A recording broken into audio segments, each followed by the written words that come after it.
So hello again दोस्तों on your YouTube channel study अड्डा। आज का जो टॉपिक है वो है प्रमुख राष्ट्रीय उद्यान एवं अभ्यारण्य और उनके राज्य, इनकी अवस्थिति कहाँ पर है। और इससे रिलेटेड क्वेश्चंस बहुत बहुत सारे एग्जाम्स में पूछे जाते हैं और आ ही जाते हैं। जिम कॉर्बेट बहुत बार पूछा जा सका है, बहुत बार कांजीरंगा राष्ट्रीय उद्यान पूछा जा चुका है कि कहाँ पर है। बट कभी कभी कंफ्यूजन के कारण, कभी कभी ना पता होने के कारण हमसे गलतियाँ हो जाती हैं। तो आज इस कन्फ्यूजन को मिटाते हुए सेशन की शुरुआत करते हैं। तो सबसे पहला जो राष्ट्रीय उद्यान है जिम कॉर्बेट नेशनल पार्क, वो कहाँ अवस्थित है? वो है उत्तराखंड में। जिम कॉर्बेट नेशनल पार्क को याद करने के लिए हम कह सकते हैं कि जब हम जिम करके आते हैं तो बॉडी टूटने लगती है, तो जिम करने के बाद बॉडी खंड खंड हो जाती है। सो जिम कॉर्बेट नेशनल पार्क हो गया उत्तराखंड। नेक्स्ट है कान्हा किसली राष्ट्रीय उद्यान, मध्य प्रदेश।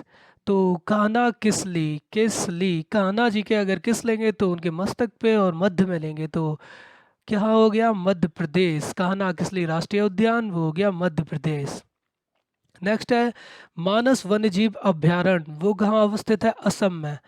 मानस, मानस के लिए हम सोच सकते हैं कि कभी हमसे बोला जाए कि सम और विषम संख्याएं क्या होती, ऑड इवन के लिए बोलते हैं ना, इवन ऑड। तो सम और विषम अगर हमसे बोला जाए तो हम कहाँ से सोचेंगे? हम तो अपने मन से ही तो सोचेंगे। तो मानस वन्य जीव अभयारण्य, मन से बना मानस, सम विषम से बना असम। सो मानस वन्य जीव अभयारण्य हो गया असम में। नेक्स्ट है पेरियार वन्य जीव अभयारण्य, कहाँ पर अवस्थित है? पेरियार केरल में है।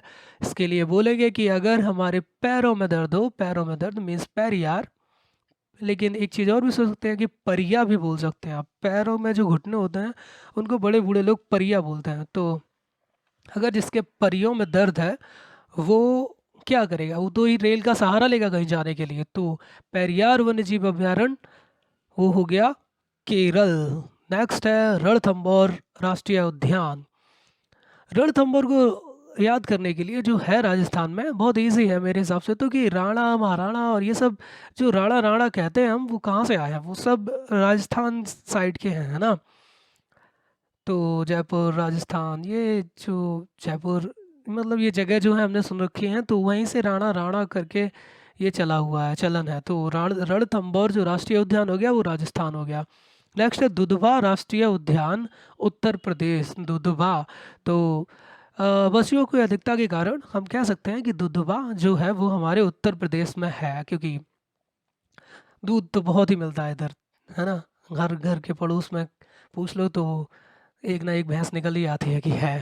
तो दुधवा राष्ट्रीय उद्यान उत्तर प्रदेश। नेक्स्ट है शिकारी देवो अभयारण्य, वो है हिमाचल प्रदेश में। शिकारी देवो अभयारण्य, इसके लिए क्या सोच सकते हैं? शिकारी से कुछ बन सकता है, आई डोंट थिंक। तो आप कह सकते हैं कि इसको मुझे याद करना पड़ेगा। शिकारी देवो अभयारण्य आप याद कर लीजिएगा। शिकारी देवो अभयारण्य है हिमाचल प्रदेश में। नेक्स्ट है कांजीरंगा राष्ट्रीय उद्यान, असम। सबको पता है कांजीरंगा राष्ट्रीय उद्यान कहाँ है? असम में। याद रखिएगा असम में है कांजीरंगा राष्ट्रीय उद्यान, एक्चुअली याद भी होगा आपको। नेक्स्ट है केवला देव घाना पक्षी विहार, वो कहाँ पर है? तो केवला देव है जो, वो है राजस्थान में। इसको याद करने के लिए हम सोच सकते हैं राजस्थान में एक ही मंदिर है, वो ब्रह्म जी का, है ना। ब्रह्मा जी का एक मंदिर, पुष्कर केवल एक मंदिर। सो केवल एक मंदिर से केवला देव, है ना। और कहाँ पर है? वो राजस्थान में। तो हो गया केवला देव घाना पक्षी विहार, वो है राजस्थान में। नेक्स्ट है गिर राष्ट्रीय उद्यान, वो है गुजरात में। गिर, अगर हम कहीं से गुजर रहे होंगे तभी तो कुछ गिरेगा हमारा।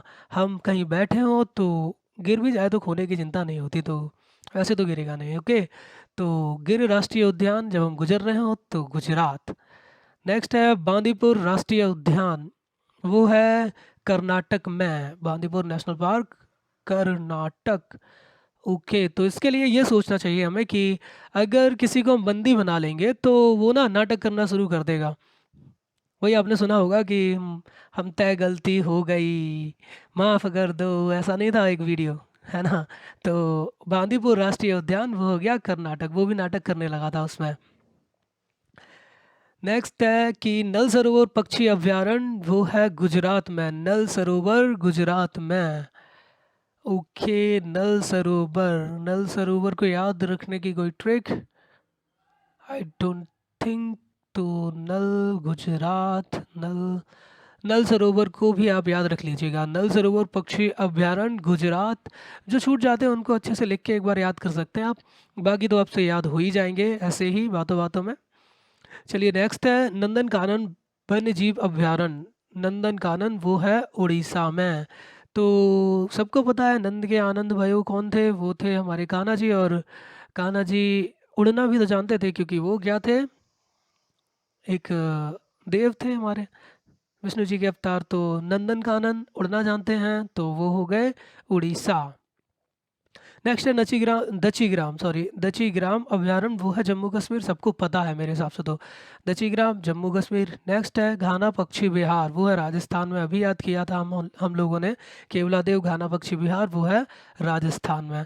अच्छा, तो घाना के लिए भी आप ये सोच सकते हो, जहाँ केवल एक मंदिर होगा तो वहाँ भीड़ तो होगी घनी घनी, है ना। तो घाना पक्षी विहार राजस्थान। नेक्स्ट है सिंपली पाल अभयारण्य, वो है उड़ीसा में। सिंपली पाल, ओके। सिंपली पाल के लिए ये सोच सकते हैं कि हाँ देखो, सिंपल नहीं है उड़ना, सबके लिए तो सिंपल है नहीं उड़ना। तो केवल नंद के आनंद जो हैं, नंद के कान्हा, उनसे ही उड़ा जा सकता है। तो एक तो नंदन कानन उड़ीसा में हो गया, एक हमारा सिंपली पाल भी उड़ीसा में हो गया। नेक्स्ट है मुदुमलाई अभयारण्य, वो है तमिलनाडु में। अच्छा, मुदुमलाई के लिए क्या सोचें, क्या सोचें। मेरे हिसाब से ये सोचना चाहिए कि जब कभी भी हम घर से ना, वो जो दूध गर्म होता है उसके बाद उसमें मलाई पड़ जाती है, वो अगर हम निकाल के खा लें ना, तो फिर क्या होता, हम लोगों के मम्मी के द्वारा झाड़ू पड़ती है। तो मुदु मलाई मलाई चुराई तो पड़ गई झाड़ू। झाड़ू से बना तमिलनाडु, मलाई से मुदु मलाई। मुदु मलाई अभयारण्य हो गया तमिलनाडु में। नेक्स्ट है टाम्फा अभयारण्य, वो है मिजोरम में। डाम्फा, डाम्फा के लिए सोचना चाहिए कि किसी व्यक्ति से अगर पूछो तो वो जवाब दे कि हम तो डफली बजा रहे हैं। तो जो डफली बजा रहा है वो तो मज़े में वैसे भी है, उसकी ज़िंदगी में क्या बचा, मज़े कर रहा है डफली बजा बजा के। तो जो डफली बजा रहा है वो मज़े में है। डफली से बना डाम्फा अभयारण्य, और मज़े से बना मिजोरम। नेक्स्ट है नागर होल राष्ट्रीय उद्यान, वो है कर्नाटक में। ओके, तो नागर होल के लिए क्या सोचें कि हाँ ये सोच सकते हैं कि एक पूरे नगर में क्या होल हो सकता है। होल छोटे मोटे कहीं भी हो सकते हैं, पूरे नगर में इतना बड़ा होल तो आज तक मैंने नहीं सुना। तो मेरे हिसाब से नहीं हो सकता। तो नागर होल मीन्स नाटक कर रहा है व्यक्ति, मतलब झूठ बोल रहा है कि ऐसा कोई होल है। तो नागर होल राष्ट्रीय उद्यान, उद्यान बन गया कर्नाटक। नेक्स्ट है सुंदरबन राष्ट्रीय उद्यान, सबको पता है पश्चिम बंगाल।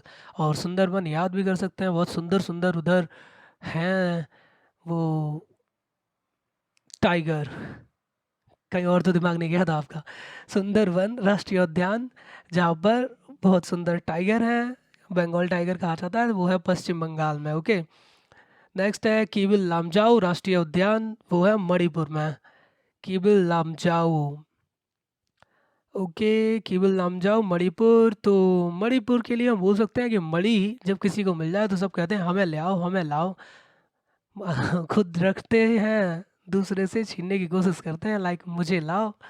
तो हमें लाओ मीन्स हो गया केवल हमें लाओ, केवल लामजाओ राष्ट्रीय उद्यान वो हो गया मणिपुर में। आशा करता हूँ आपको सारे ही ये जो वन्य जीव अभयारण्य मैंने अभी तक बोले हैं वो आपको याद हो गए होंगे।